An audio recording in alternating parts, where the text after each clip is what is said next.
attacking Israel, according to both U.S. and Israeli intelligence reports. Yeah. Have you spoken with Israeli Prime Minister Benjamin Netanyahu? Yeah. How should the United States respond? And the same question for you, Mr. Speaker. I don't want to say who I spoke to, but for the president of our country to actually put out a warning that he thinks that we're going to be attacked or they're going to be attacked, that's pretty pathetic. They wouldn't be attacking Israel if I were president, that I can tell you, and they never did. They wouldn't be attacking. Iran was in no position to attack. They had no money. They were broke. But now they have $221 billion, and they have Iraq, who has $300 billion, and Iraq has become a subsidiary of Iran. With all that we've done, with all of the fighting, all of the death, look at what happened, how incompetent the whole thing is. But I don't want to say who I spoke to, but I think it's a very, very dangerous period. This is a very dangerous period of time in our nation, and a big reason that it's dangerous that we have a president that's grossly incompetent. Thank you all very much.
Diplomatic tensions are increasing between Israel's allies following Iran's attack. G7 leaders have participated in crisis talks over concerns of further attacks.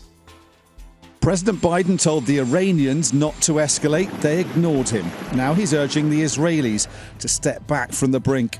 Whether and how the Israelis will respond, that's going to be up to them. We understand that and respect that. But the president's been very clear. We don't seek a war with Iran. We're not looking for escalation here.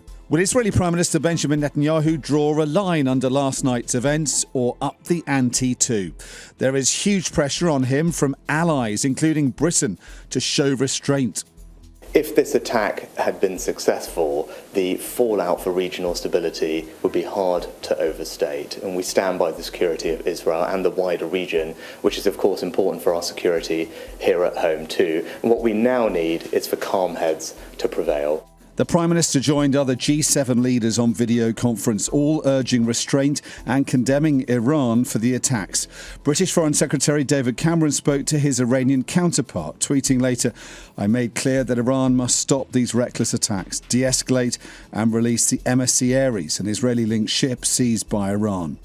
Israel is under diplomatic pressure not to retaliate now. But can it let an attack by its sworn enemies in Iran go unpunished? Enemies who have in the past called for Israel to be wiped off the map. Iran seems buoyed up by its attacks, government mouthpieces claiming it sets a precedent. Its military may well repeat.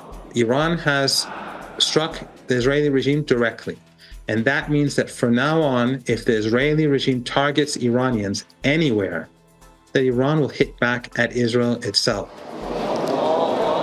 Iran says it had no choice but to retaliate for the attack on its consulate in Damascus earlier this month, blamed on Israel, that killed more than a dozen Iranians. It says the episode is now concluded after last night's attacks, but Israel may not see it that way after the first direct Iranian onslaught against its territory. All eyes now on Israel and what it does next. I think it is about a 50-50 whether they decide to go and take this a step further. They would like, I think, to use this opportunity to have the Iran conflict take the spotlight off of the famine and the devastation in Gaza. If Israel retaliates to this attack, Iran says it'll strike back with greater force. What we've seen so far this weekend would then just be the prelude to something even bigger. Dominic Waghorn, Sky News.